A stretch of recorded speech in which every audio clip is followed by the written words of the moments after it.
Coming from the Caveman Studios in Buffalo, New York. Welcome to Caveman Corner with your host, Jeff. Captain Caveman! Thanks. Click subscribe and the bell. Do it now! All right, I'm here with one half of the main event for Art of Combat K4 Stampede. Chase Daudelin, how are you doing, man? I'm doing good. How are you? Great. I cannot wait for your fight. I'm so excited. I love when two high-level wrestlers go at it. And, man, there's not too many better high-level wrestlers than you and Mason Lewis in the amateurs at all, in any stage. So this is going to be a great matchup. What do you think? I'm excited. I mean, there's a lot of problems we got to think through when it comes to going up against another wrestler, but nothing I won't be prepared for. For sure. Now, for our fans, can you go through and list your wrestling credentials? Well, I started wrestling way back when I was 4 years old. Wrestled. My dad was a high school coach, so I was around it all the time. Once I got to high school, I went to states 4 times. I placed 6th one time, and then I was Eastern Nationals champion over the summer. Awesome, man. Awesome. And then what was your experience going into college? I didn't actually go to college. Oh, man, you didn't make it? Like, you didn't make it to college, I mean? It was during all of COVID, and I just wasn't for me. He's like, that school shit's nothing for me, man. If I can't wrestle, I am not going online school. Yeah. Yep. Awesome, man. And Mason is primarily a Greco guy, so he has a lot of upper body attacks, and you're primarily a scholastic wrestler, so you're like takedowns and control. Do you think that gives you an advantage or a disadvantage in the wrestling exchanges in the cage? Certain parts of it, I feel like it'll give me an advantage, but then also certain parts he's got that down. So it's just gonna kind of go with the flow, adapt where I got to, and try and make him fight my fight. 100%. And I was trying to warm you up so we get a little rapport before I ask you. But he said that he is going to be the better wrestler in the matchup. What do you think about that? I think that we'll see when it really comes down to it. I mean, all the talk doesn't mean much if you can't back it up in the cage. So 100%, 100%. I was like, man, he's got some good shots, man. He's gonna get in on your legs, and he's because he's he calls you guys leg grabbers and stuff. But I was like, man, Chase got some good wrestling. I mean, I've watched you. I haven't cornered you. I've like called your fights, so yeah. like I know what you bring to the cage, and it's a serious wrestling.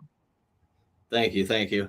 Yeah, no, I mean, we'll see. If it goes to the ground, then it goes to the ground, which it most likely will, obviously, with 2 wrestlers. So we'll just see who gets the better of those exchanges. Awesome. And do you think if you get taken down, you're going to be able to get back up? I think with the partners I have and stuff, all the training that I've been doing, that I think I can get up on Mason, yeah. Yeah, he said he was really working on his get-ups as well. He was like, if he takes me down, I'm going to get up, and then, I'm going to take him down. So he was like, he's been really working on his, getting off the cage and, standing up off the floor. Do you like to get up off the floor, or do you like to go over the cage and pull up off the cage? I don't really have a preference. I mean, I'll do it in the middle of the cage. I'll do it right against the cage. Wherever I am, I'll be able to get up. I'm confident. Yeah, I think that for sure. I've seen a huge improvement in your striking from your very first contest to the last time you fought. Like, worlds different. And you're working with Frenchie, one of the best boxing coaches in the area, man. Can you talk about your evolution in striking? Oh, yeah. My first fight, I went in there like really just – I didn't even plan to strike at all. It was just, I'm going to grab this guy and take him down. I think I threw maybe 2 to 3 punches in that fight in total. I had no idea what I was doing striking. And then, as we start training for the fights more and more, I started picking up a couple things here and there. And I feel so much more comfortable striking now than I did when I first started. You got a lot of power in your hands for. I don't mean to be like insulting, but for like a novice striker, you carry a lot of power in both hands. Thank you. I appreciate that. Yeah, that's one of those things, we work on. We work on being loose. We have that power and everything. So Yeah, I think that's a huge. Sometimes it doesn't matter how good you are if you can hit someone so hard that they don't want to get hit again. And like if they pepper you and then you're like you touch them once and then they shoot and you're able to out wrestle them, like that's a win-win for you. And man, I see you starting to get some knockouts once you're able to mix up your good boxing with takedown attempts, and then you got them guessing. You don't know if you're gonna come overhand right, you're gonna come up the 3-2, or you're gonna just take them down. And that's when your wrestling striking really starts to take off. yeah, yep. I've noticed that even just at the gym now that my striking's been getting better. So it makes people second guess because I can go to the ground with you or I can stay right up on the feet with you. Right. How is your ground and pound? That's something that Mason's actually pretty good at, is like getting on top, and he throws big blows, but he makes a lot of space when he does that at times. I talked to him about this in his interview as well. Um, he likes to make big shots, so he likes to be fan friendly. So he makes a lot of space. He comes down with big shots, and sometimes it gives an opportunity to get away. Sometimes it does not. To me, you seem more like the crowding type of ground and pounder, like where you stay tighter so you don't make as much space. Is that a pretty good assessment? I'd say probably, yeah. I mean, with all the wrestling I've been doing, space is always a bad thing. It gives them more room to move. So I like to take away space. Right. You're like that domineering time wrestler. Like you get on top and just like pop, pop, pop, pop. Not the big shots where you're making space. And I'm sorry, I'm not very professional. I have my ringer still on. Let me turn this off real quick. I No apologize. worries. Uh, I've done this for a very long time. I should know better than to have my ringer on. Jesus. So whoever called me, I'm not gonna call you back.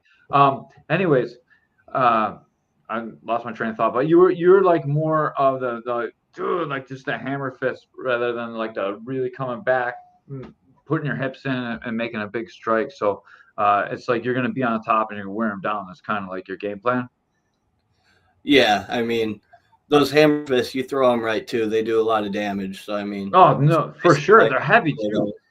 yeah, And they cut, man, because like I don't know, like they should do a better job with these gloves, but like at the thumb, like at the end of the finger of the glove, there's always like just this little knot of stitching, and when you keep hitting someone with that, it like opens cuts, man, and they start bleeding pretty good. yeah, yep, yeah.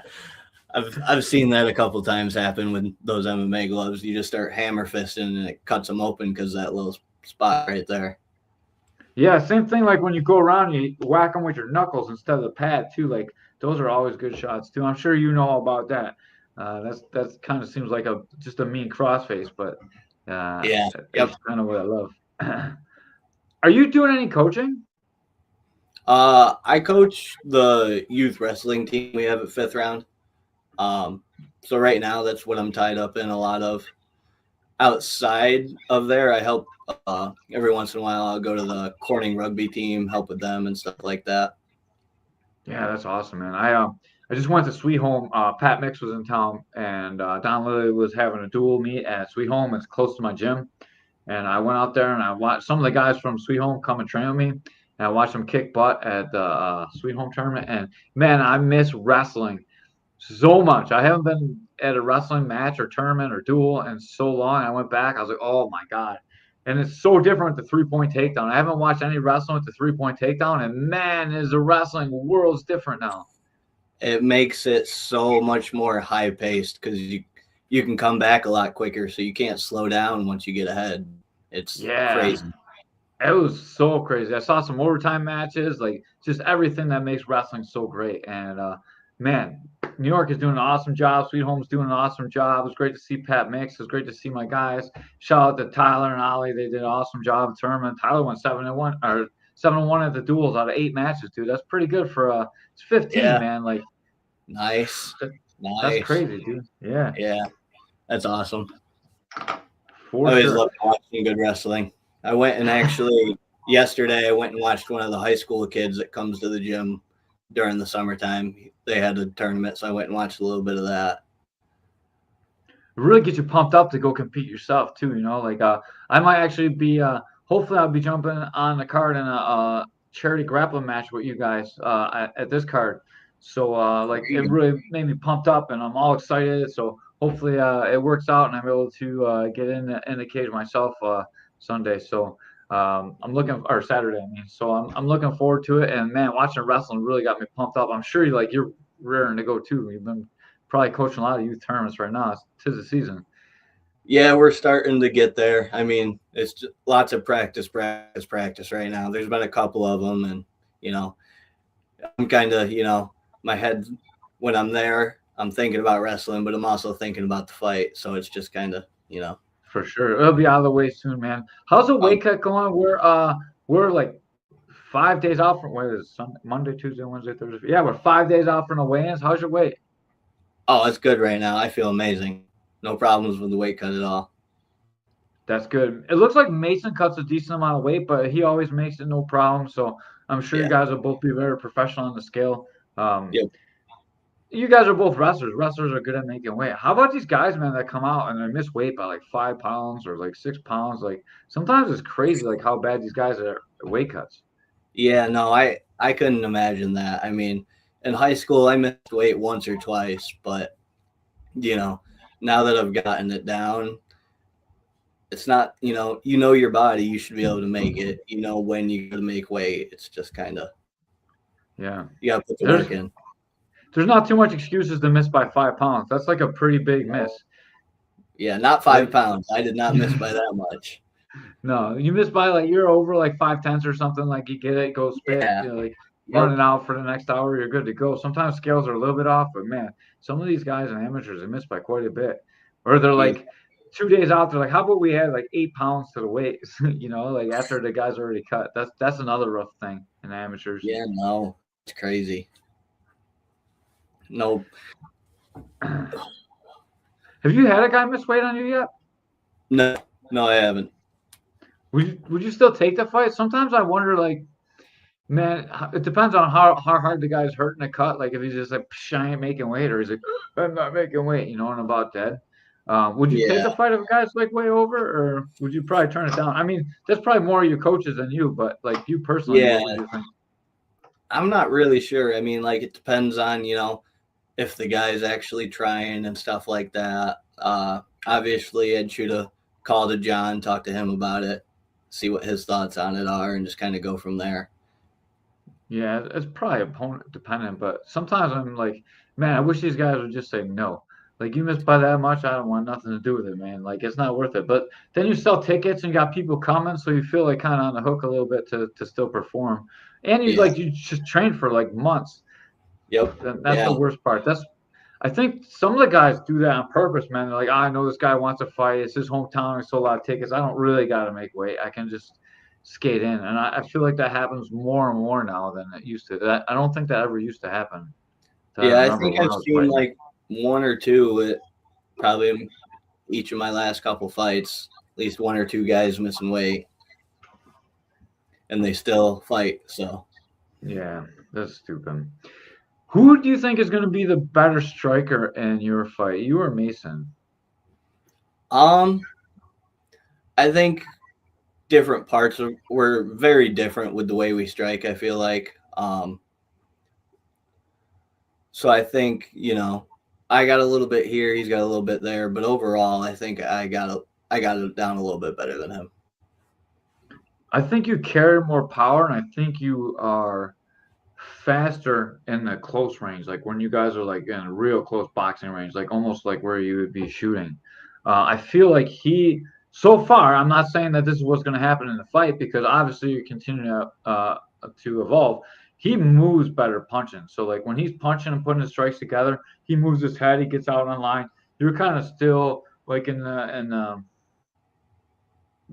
stage of development where your head's still kind of on the line. Have you been really working on getting your head offline and things like that for this fight? Yeah, yep. Well, not even just for this fight. After my last fight, we were like, we need to start working on this stuff. Really hammering it, get it down better. So Yeah. pretty much since March, we've been working on all things striking.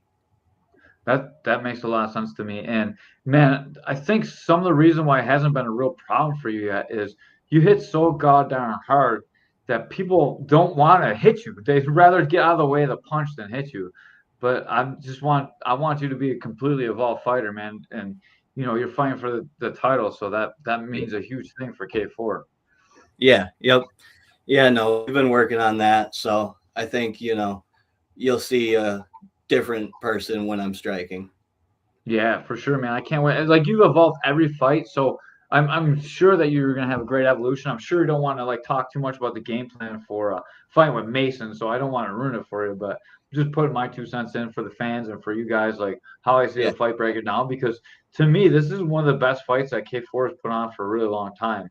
And what happens when two wrestlers get together? It turns into a big strike fest with a lot of grappling involved. And Yeah. man, I can't wait to see this fight. Yeah. No, I'm excited. I'm ready. How's your cardio? I haven't really ever seen you like tired in a fight. I know you look fatigued, but I mean, like you haven't. Your output doesn't really come down much when you get fatigued. Do you think you'll be able to hold up for all 9 minutes with Mason, like back and forth? Because it's gonna be a full throttle, probably the fastest you fought in a 9 minute fight so far. Yeah. Yeah. No, my cardio right now is probably the best it's ever been. I mean, fighting wise, at least best it's ever been. So I think I'll be more than okay cardio wise. And even if I do get fatigued, it's really just all mindset. Push through it. I'll be fine. The end of the fight near. I'll take my break then.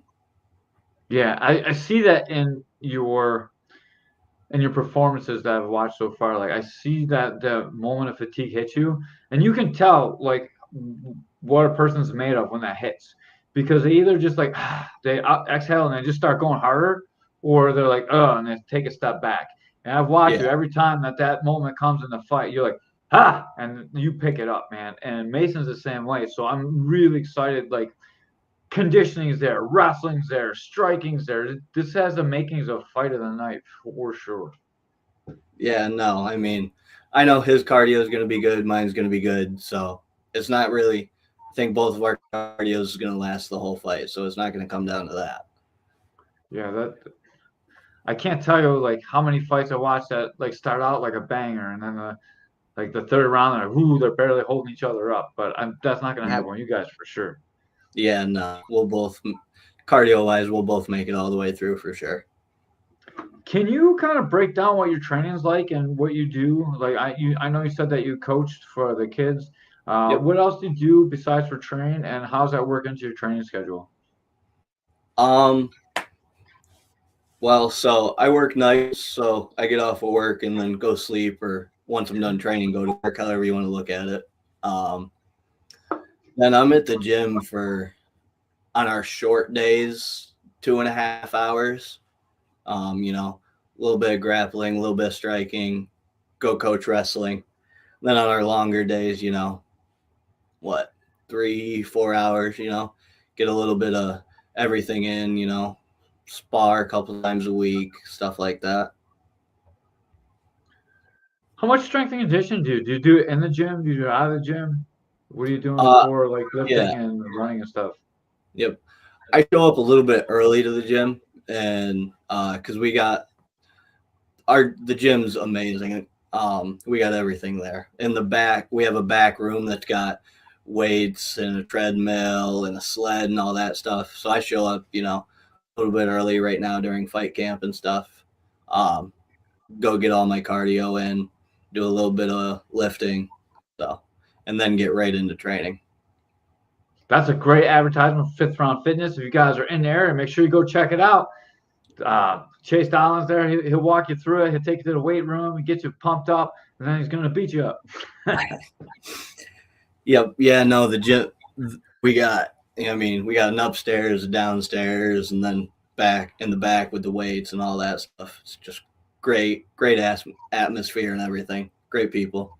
Yeah, I've been watching. All the guys that come out of there have had so much improvement. Like Travis Rivolo, like ever since he's been in Fifth Round Fitness, dude, like he's turned the corner, man. Like his striking is much more composed. I would say he's a wild guy, dude. Like, but his striking is a lot more composed. His wrestling has really gotten better. jiu-jitsu's gotten better. Like you can see every one of your fighters, whether they're male, female, whatever, when they come in, man, Kara Ho, she's awesome too.